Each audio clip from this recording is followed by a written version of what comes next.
Hello everyone, welcome to our channel will education. आज आज की वीडियो में हम बायोलॉजी के ओवरव्यू के बारे में डिस्कस करेंगे। जैसे कि आप सब जानते हैं, बायोलॉजी बायोलॉजी होता क्या है। बायोलॉजी जैसे कोई टर्म है। बायोलॉजी क्या है? एक टर्म है। जैसे बायोलॉजी एक टर्म है, इसको हम टू पार्ट्स में डिवाइड करते हैं, बायो एंड लॉजी। बायो क्या होता है? बायो का मीनिंग होता है लिविंग ऑर्गेनिज्म। जैसे सजीवों का अध्ययन करना, उसको हम क्या बोलते हैं? बायो।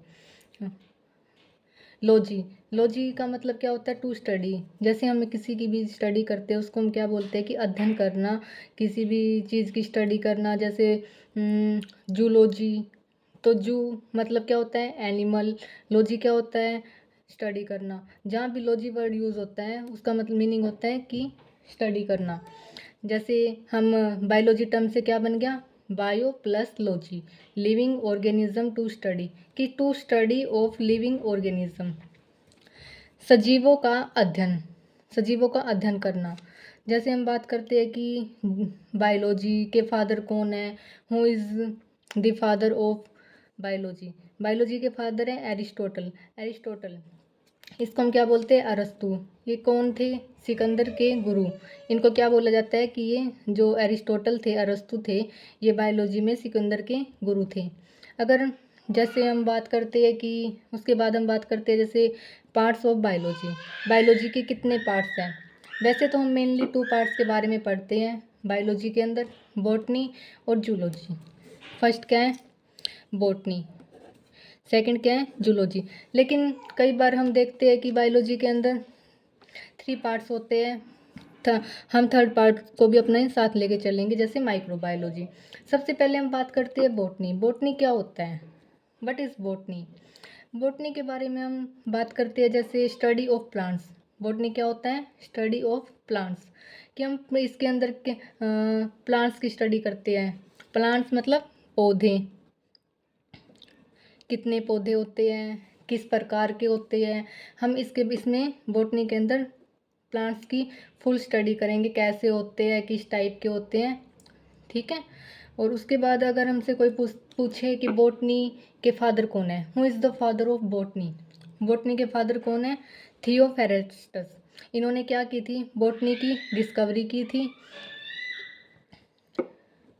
और अगर हम बात करें कि जैसे हम सेकंड पार्ट पे चलते हैं, जैसे हम जूलॉजी की बात करें, हम जूलॉजी में क्या होता है?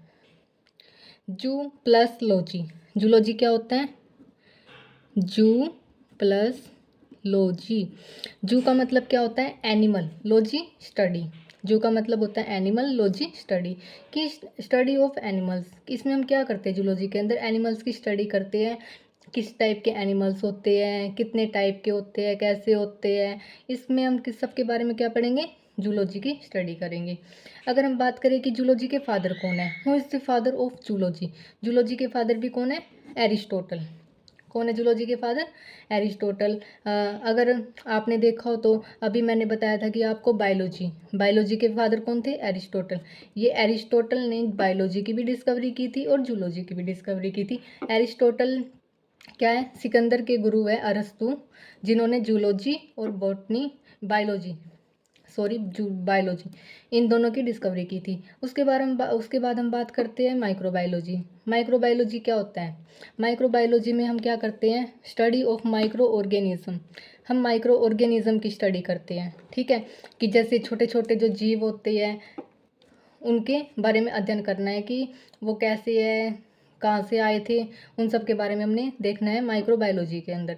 अगर हम बात करें कि माइक्रोबायोलॉजी के, अगर हमारे पास ये क्वेश्चन आ जाए कि माइक्रोबायोलॉजी के फादर कौन है, अगर माइक्रोबायोलॉजी के फादर के बारे में हम बात करें तो इनके फादर हैं एंटोन ल्यूविनोक, कि इन्होंने इसकी क्या की थी? डिस्कवरी की थी माइक्रोबायोलॉजी के बारे में। ठीक है। अब जैसे हम बात करें कि जैसे हमने बायोलॉजी के फादर के बारे में डिस्कस किया था। बायोलॉजी के फादर कौन थे? एरिस्टोटल, अरस्तु। और अगर हम बात करेंगे उसके बाद की मॉडर्न बायोलॉजी, अगर मॉडर्न वर्ड लग जाए, मॉडर्न बायोलॉजी अगर मॉडर्न वर्ड लग जाएगा तो इनके फादर कौन है? बायोलॉजी के फादर अरस्तु थे, लेकिन अगर मॉडर्न वर्ड आ गया एग्जाम में तो उनके फादर कौन है? आधुनिक जीव विज्ञान के पिता कौन है? Charles Darwin. कौन है? Charles Darwin. इन्होंने क्या की थी? आधुनिक जीव की खोज की थी। अगर इनके बारे में हम और कुछ जानना चाहेंगे, जैसे इन्होंने कौन कौन सी बुक लिखी थी, इन्होंने कितनी बुक के बारे में बताया था। इन्होंने अपनी लाइफ में 2 बुक लिखी थी। फर्स्ट बुक का नाम है on the origin of life, कि जैसे जीवन की शुरुआत कैसे हुई, ओरिजिन कि जीवन कहाँ से कैसे शुरू हुआ। और दूसरी उन्होंने बुक लिखी थी इवोल्यूशन। इवोल्यूशन के बारे में उन्होंने बताया था कि इवोल्यूशन कैसे हुआ था। ठीक है, ये सब मैंने आपको चार्ल्स डार्विन के बारे में बता दिया कि चार्ल्स डार्विन कौन थे। मॉडर्न बायोलॉजी के फादर थे और उन्होंने 2 बुक लिखी थी, जैसे on the origin of life और इवोल्यूशन। अगर उसके बाद हम बात करें जैसे फादर ऑफ मॉडर्न बॉटनी, हमने बात की थी बॉटनी। बॉटनी के फादर कौन थे? थियोफेरेस्टस।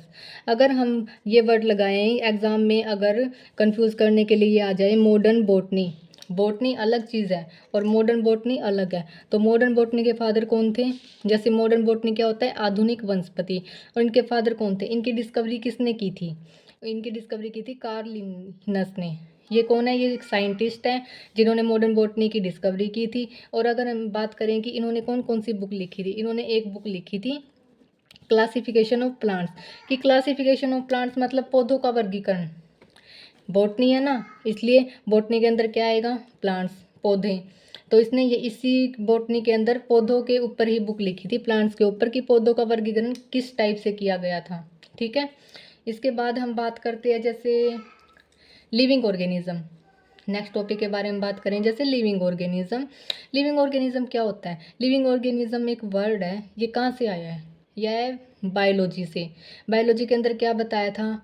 बायो और लॉजी, उसके अंदर क्या बताया था कि लिविंग ऑर्गेनिज्म, सजीवों का अध्ययन कैसे किया जाता है। तो हम लिविंग ऑर्गेनिज्म के बारे में ही पढ़ेंगे। ठीक है, लिविंग ऑर्गेनिज्म सजीवों के बारे में बताता है। सजीवों के बारे में हम अगर हम उत्पत्ति करेंगे तो वो कैसे हुई, कहाँ से हुई, इस के बारे में हम पढ़ेंगे। जैसे अगर हमारी लाइफ में ये लिविंग ऑर्गेनिज्म उसको ही बोल सकते हैं हम, अगर उस चीज़ के अंदर सजीव हम उसको ही बोलेंगे जब अगर उसके अंदर रिप्रोडक्शन होगा, मतलब जनन होगा। रिप्रोडक्शन का मतलब क्या होता है?